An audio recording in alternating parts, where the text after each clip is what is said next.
Hey guys, Pro1701 here, and today we're going to talk about the Doctor Who stories I would want if I was alone on a desert island and all I had was hopefully the means to survive and Doctor Who episodes to watch. I've seen several of these on YouTube before, and I think it's a neat idea.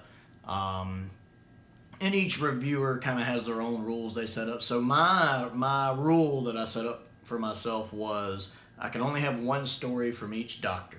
So 13 stories that I would have, one from each Doctor of the main 13 Doctors. If I was alone, that's a big caveat there, is alone on a desert island, but somehow had electricity and a TV, and hypothetically speaking. So for the first Doctor, I picked The Ark. I really like The Ark. It has a nice twist about halfway through that I enjoy. I haven't watched it in a while, actually. But I do remember really enjoying it. I haven't seen a lot of Hartnell. I've only seen about 6 of Hartnell's stories. So I don't have a lot to choose from, but I really enjoyed The Ark. It was also the first one I ever bought on DVD. I think it's just out of Camera Shot. But the very first Hartnell I bought on DVD was The Ark. So I really enjoy it. I actually like some of the creature design for the creatures on the ship as well. Number 2, I have the War Games. 1, this one's a 10-parter, so I definitely get my money's worth out of it. 2, I actually really enjoy the War Games. It's a little repetitive in places, but I absolutely love Troughton in it. How dare you! I love Troughton in it. And of course, the final episode is one of the greatest episodes in all of Doctor Who, when the Time Lords show up for the first time, and they put him on trial. That whole trial bit is really, really nice. It's a very powerful episode. I really like episode 9 a lot, too, especially toward the end when the Time Lords first show up. The Time Lords, to me, have never been better than they are in the War Games. I absolutely love them at this. They're just so powerful. And you can tell why the Doctor is afraid of them. And you can also tell you don't want to screw with them. So I absolutely love the War Games. Number 3 on the list is Inferno. And I also strongly love Inferno. Inferno is my favorite Pertwee story. It's also one of the stories I have the earliest memories of watching. The very first Doctor Who story I ever watched, I'm not 100% sure, because I've been watching Doctor Who since before I have living memory, really. I mean, all of my life I remember having Doctor Who in my life. I don't even know for certain who my first Doctor was. But the 2 stories I have the earliest memories of are The Ark in Space and Inferno. So I absolutely adore Inferno. It's one of my top 10 favorite Who stories of all time. It's so much fun, and it never feels bloated, even though it's 7 parts. I remember I went back and watched Inferno last year, and I was going to break it up and watch it like 2 or 3 episodes one day, 2 or 3 episodes another day, etc., etc. I ended up watching all 7 of them, and it never felt long-winded or long in the tooth. It fills out its 7 episodes perfectly. So I can't overstate how much I love Inferno. Number 4 is City of Death. This is not only my favorite Tom Baker story, it's my favorite Doctor Who story of all time. It's a good story, but it's so witty. You can tell Douglas Adams is all over this. I know he co-wrote it with others. But it's easy to assume that he just wrote it himself, because his fingerprints are all over this, as somebody put it one time, and I agree with that. The scene when he first shows up and meets the Countess with Romana and Duggan is probably my favorite scene in all of Doctor Who. It's so witty, so smart, so intelligent, and it makes me chuckle every time I watch it. I love this story. Julian Glover is great as the villain in this. The Countess is great in this. I love the little cameo from John Cleese. I love City of Death. And I think if I was alone on a desert island, I'd want something to cheer me up and put a smile on my face. And this story would definitely do that. Number 5 is, of course, Caves of Androzani. While I do think Caves is a bit overrated, I do also think it's Davison's best story. He's really on fire here. The Doctor is just in a situation where he has to get out of there. I mean, there are no good people on his side trying to help him. He just has to get him and his companion out of there as quickly as possible. It's one of those situations where the Doctor would have been better off just never having gone there and just stayed away from that place. But it is Davison's best, and definitely the one I would want on a desert island. Number 6 is Vengeance on Varos. I think this is Colin Baker's best story, at least on TV, his best story.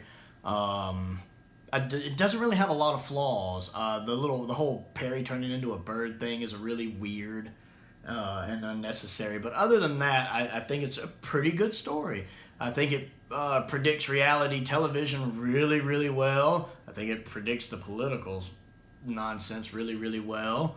I actually really, really enjoyed this one. There's not a whole lot of Colin Baker stories where I'll just, stand up and be like, yeah, that's pretty cool. But this one is a good one that I really enjoy. So if you ever want to check out a Colin story, that's the one I suggest you pick out. Number 7 is a little hard to choose. I'd probably say either Ghostlight or Dragonfire. And yes, I like stories like Remembrance and Curse of Fenric and stuff, but I think Alone on a Desert Island, I like Ghostlight. It has such an atmosphere to it, even if you're never quite 100% sure what's going on. But it's a really good story. I really enjoy it. It has a pretty good reputation that I think it deserves. But for some reason, I think Dragonfire is criminally underrated. I really enjoy that one. I always find myself going back to Dragonfire and wanting to rewatch it. I love a lot of the set design. I love the villain in it. Kane, I think he's a really, really good villain. The way he gets his comeuppance is really, really good effect for Classic Who. I always tell people that when people are bash on season 24, if it has one redeeming quality in it, it's Dragonfire, and people should check that out. So either Ghostlight or Dragonfire, I'd be fine either way. For the 8th Doctor, I'd say the TV movie. I do think Night of the Doctor is better, but it's shorter. So at least with the TV movie, I'd have, Alone on a Desert Island, I'd have more 8th Doctor to watch, plus I'd get a little 7th Doctor in there. For the 9th Doctor, I picked Dalek. I do absolutely love Dalek. I think it's Eccleston's best story. I think it's one of the Dalek's best stories. It's just nice to see Eccleston kind of raw here. You can feel the kind of post-traumatic stress he's dealing with since he thought he killed all the Daleks. And then suddenly one pops back up, the rage, the anger. The anger that turned good men bad. You can kind of see that in play here. And even the Dalek is interesting in this one as it's learning to cope with all these weird emotions and stuff it's feeling. And the fact that it doesn't like it because it would rather die because it's not a pure Dalek anymore. It's a strong episode. It's got well-written characters. I love a lot of the guest characters, and I love Van Statten. This guy, the actor who plays him, does such a good job. It's easily one of the best episodes in all of modern Who, and one of the best episodes I think in Doctor Who, to be honest. For the 10th Doctor, this one's a little trickier. It's hard to pick. I ended up going with School Reunion. I like School Reunion a lot. I love having Elizabeth Sladen back. Sarah Jane is my favorite companion. If you watch my top 10 companion list, you'll know that. And I really enjoy that even if you've never seen Classic Who, you can get from the way Tennant and Sladen play it that they used to be really close. You can feel that connection. And you can understand why Rose is a little jealous, a little concerned, because, she's kind of seeing what could happen to her, that he could leave her. So she's understanding that she's not the first person he's traveled with like this. So we get to see that. It's nice to have K9 back. I absolutely adore K9 with John voicing K9. It's a really sad scene when K9 stays behind to stop the little bat creatures. That's pretty. It's a powerful episode. It is a powerful episode. Whether you're seeing Sarah Jane for the first time or whether you're like me and you grew up with her, it's a really, really good episode. For 11th place, I picked The 11th Hour. This is my favorite Matt Smith episode, and it's objectively probably the best post-generation episode. It's post-regeneration episode. It's not my favorite, but I think it is the best because there is a difference between which one you think is the best and which one you think is your favorite. One is objective, one is subjective.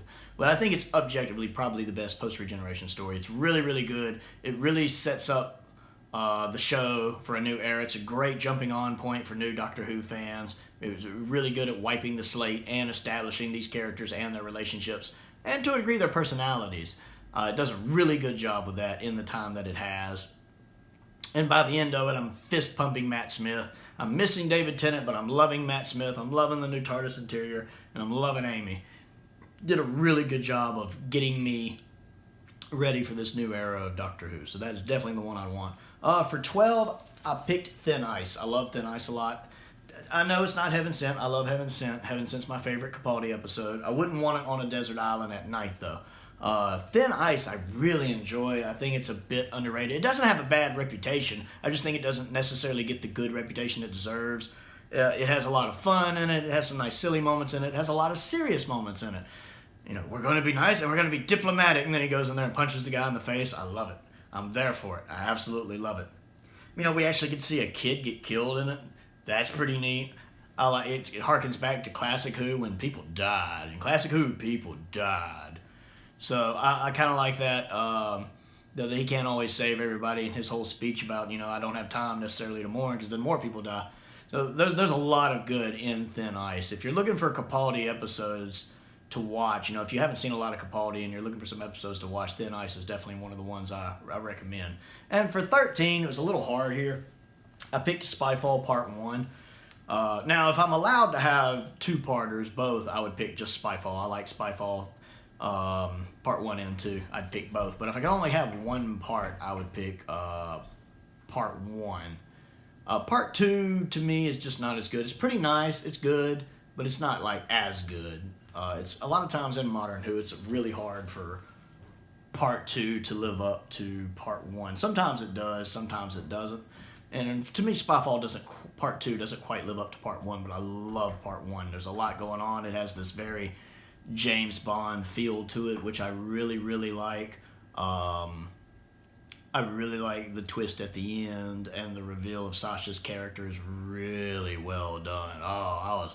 My mouth was hanging open. It was really, really done. I really enjoyed it. So, yeah, of all of Whittaker's episodes, I think Spyfall Part 1 was my favorite, I would say. So that would be the one on my list. So that's my list on stories I would want, the 13 episodes I would want. If I could only have one story from each Doctor trapped alone on a desert island, do you agree with my list? Do you not agree with my list?